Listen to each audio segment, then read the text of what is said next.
Right now, somewhere above the Earth, a U.S. Air Force jet is running low on fuel, mid-flight, miles from any runway, and instead of turning back, it flies straight toward a massive aircraft cruising at 30,000 feet, connects to a metal boom extending from its tail, and gets a full tank of gas without ever landing.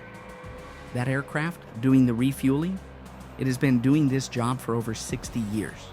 It has flown in every major U.S. military operation since the Cold War. It doesn't carry weapons. It doesn't make headlines. But without it, America's air power would collapse within hours. This is the KC-135 Stratotanker, the most important aircraft most Americans have never thought about. Introduction. Welcome. Today we're going deep inside the machine that keeps the U.S. Air Force flying, the KC-135 Stratotanker. This isn't just a fuel truck with wings.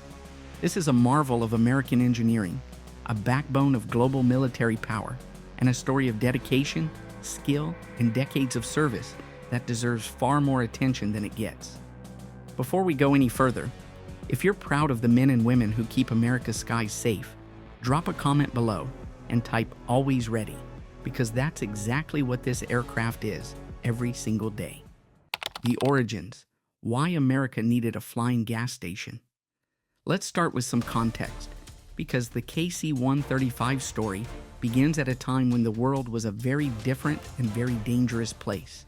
It was the early 1950s. The Cold War was in full swing. The Soviet Union had nuclear weapons. The United States needed a way to keep its bombers, specifically the massive B-52s, in the air long enough to strike targets thousands of miles away and return safely. The problem was simple. Jet aircraft burned fuel fast, and the distances involved were enormous. You couldn't land to refuel in the middle of a mission, so the Air Force needed a flying gas station. Boeing already had a promising jet transport design in development, what would eventually become the civilian Boeing 707. The Air Force saw the potential and worked with Boeing to develop a military tanker version. The result was the KC-135 Stratotanker, which made its first flight on August 31st, 1956, nearly 70 years ago. The first KC-135s entered service with Strategic Air Command in June of 1957. At the time, it was a revolution.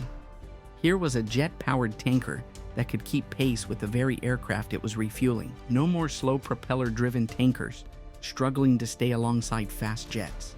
The KC-135 could cruise at high altitude, match the speed of bombers and fighters, and transfer fuel efficiently through a system called the flying boom.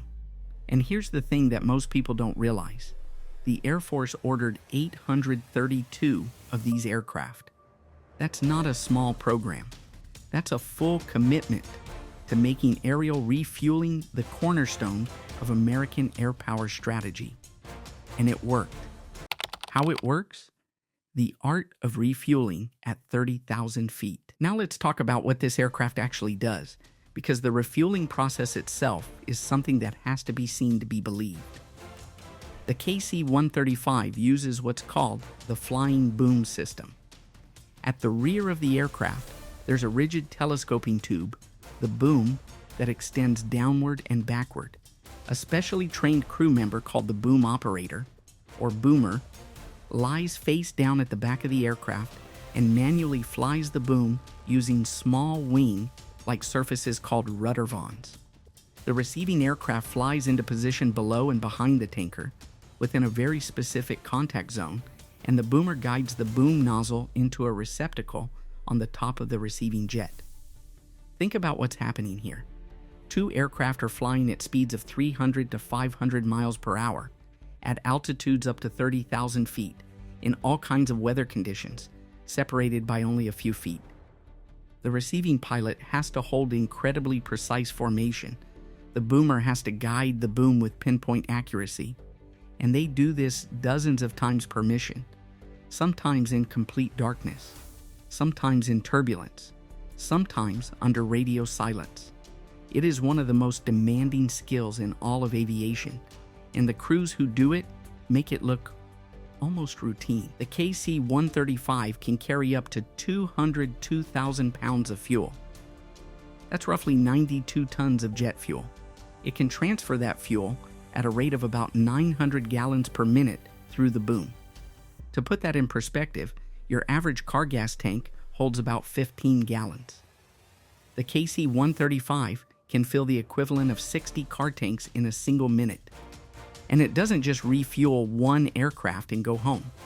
A single KC-135 mission might involve refueling multiple jets in sequence, fighters, bombers, reconnaissance aircraft, even other tankers, over the course of a mission that can last 8 to 12 hours. Combat proven, 6 decades of real-world missions. Now here's where the story gets even more impressive, because the KC-135 hasn't just been sitting in a hangar collecting dust. This aircraft has been deployed in virtually every significant U.S. military operation for the past 6 decades. During the Vietnam War, KC-135s flew thousands of missions, refueling strike aircraft on their way to targets deep in North Vietnam. Without those tankers, many of those missions simply wouldn't have been possible.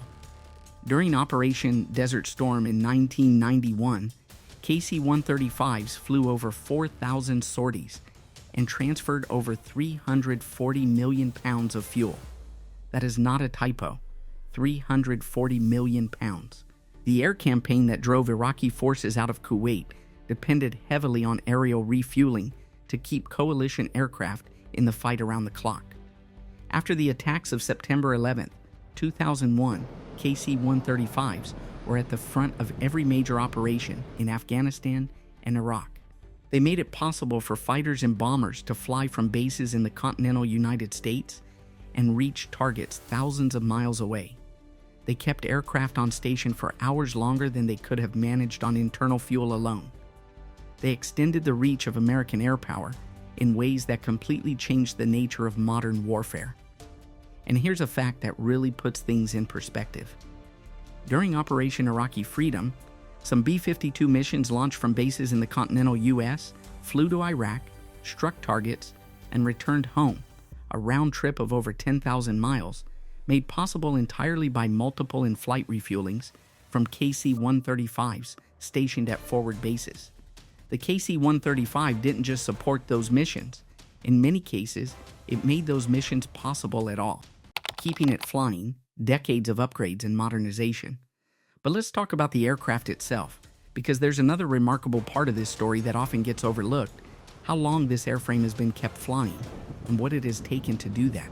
The original KC-135As that entered service in 1957 were powered by J-57 turbojet engines, powerful for their time, but loud, smoky, and fuel-hungry by modern standards. Over the decades, the Air Force has invested heavily in keeping these aircraft updated and capable. The most significant upgrade came with the re-engining program that replaced those old turbojets with CFM56 turbofan engines, the same family of engines used on many modern commercial airliners. Aircraft upgraded with these new engines are designated KC-135Rs or KC-135Ts. The results were dramatic. Fuel efficiency improved by about 25%. The engines were significantly quieter, and the aircraft's overall performance improved substantially. Beyond the engines, the KC-135 has received constant upgrades to its avionics, communication systems, and cockpit instrumentation. Many KC-135s now feature glass cockpits, digital displays replacing the old analog gauges, along with modern navigation systems, satellite communications, and updated defensive systems. This is an aircraft that first flew during the Eisenhower administration, and it is still flying today, upgraded, modernized, and expected to remain in service well into the 2040s or even beyond. That kind of longevity is extraordinary by any measure. The people behind the machine, crews and maintainers. Now let's talk about the people behind this aircraft, because the KC-135 is only as good as the crews who fly and maintain it. A typical KC-135 crew consists of a pilot, a co-pilot, a navigator on older aircraft, and the boom operator. But the real story of the KC-135 is also the story of the maintenance crews who work around the clock to keep these aircraft flying. The average KC-135 in the U.S. Air Force fleet is over 50 years old. Some are significantly older than that. Keeping aging airframes airworthy requires an enormous amount of skill, dedication, and attention to detail. Maintenance crews spend hours on every aircraft between missions, inspecting every system, replacing worn components, and ensuring that nothing is left to chance. These are the men and women who don't always get the spotlight, but who make everything else possible. The pilot and crew get airborne because dozens of maintainers spent the night before making sure the aircraft was ready.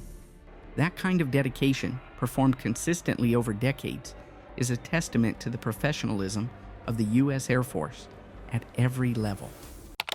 The bigger picture: what aerial refueling means for American power. There's one more aspect of the KC-135's role that deserves attention: its impact on American military strategy at the highest level. Aerial refueling isn't just a tactical capability, it's a strategic one. It fundamentally changes what's possible in terms of projecting military power around the world. Without tankers, the United States would need a much larger network of overseas bases to position aircraft close to potential conflict zones. Every base requires thousands of personnel, enormous logistical support, and ongoing political negotiations with host nations. With a KC-135 fleet, the United States can launch aircraft from bases in the continental U.S., refuel them over the ocean, and deliver them to virtually any point on the globe within hours. That reach, that flexibility, is a core part of what makes American air power different from every other air force in the world. No other country operates tanker aircraft in the numbers the United States does. The U.S. Air Force currently operates around 400 KC-135s, a fleet that is constantly being maintained, upgraded, and deployed. That fleet represents a massive investment and an irreplaceable strategic asset. Beyond combat, the missions you never hear about. And here's something that doesn't come up often enough in conversations about military aviation. The KC-135 doesn't just refuel combat aircraft. It supports a wide range of missions including reconnaissance flights, special operations, humanitarian relief operations, and even the refueling of Allied aircraft during joint exercises and coalition operations. During disaster relief missions, KC-135s have extended the range of aircraft, delivering aid to remote locations. During joint exercises with NATO allies and partner nations, they've provided refueling services to coalition aircraft, deepening interoperability and strengthening alliances. This aircraft is genuinely versatile in ways that go well beyond its primary tanker mission. It is a force multiplier in the truest sense of the word. What comes next? The future of the Stratotanker. Now, with all of that history and capability in mind, you might be wondering, what comes next? Because even the most remarkable aircraft eventually reaches the end of its service life. The U.S. Air Force has been working on a replacement program for the KC-135 for years. The Boeing KC-46 Pegasus is the designated successor, a newer tanker based on the Boeing 767 commercial airframe. KC-46s have been entering service gradually, and the plan is for them to eventually replace the aging KC-135 fleet entirely. But here's the reality: that transition is going to take a long time. The KC-135 fleet is so large, and the KC-46 program has moved slowly enough that KC-135s are expected to remain in active service alongside the KC-46 for many years to come. Some estimates suggest KC-135s could still be flying in the 2040s, meaning this aircraft could potentially serve for nearly 90 years from its first flight. That is an almost unimaginable length of service for any military aircraft. It speaks to the quality of the original design, the effectiveness of the upgrade programs, and the sheer importance of the mission these aircraft perform. Conclusion: when you add it all up, the KC-135 Stratotanker is one of the most consequential aircraft in the history of American military aviation, not because of what it destroys, but because of what it enables. Every fighter sortie extended, every bomber mission made possible, every reconnaissance flight that stayed on station long enough to bring back the intelligence that mattered. Behind all of it, somewhere above the clouds, a KC-135 and its crew were doing their job. These aren't the aircraft that make the news. They don't carry missiles or drop bombs. But ask any fighter pilot, any bomber crew, any special operations team that has ever relied on aerial refueling, and they will tell you the tanker crews are the ones who make the mission happen. The KC-135 Stratotanker, nearly 70 years of service, hundreds of thousands of sorties, billions of pounds of fuel transferred, and it is still flying today, still keeping America's air power alive, one mission at a time. If this video gave you a new appreciation for the aircraft and the crews that rarely get the credit they deserve, hit that like button and make sure you're subscribed. There's a lot more stories of American military excellence coming, and you don't want to miss them.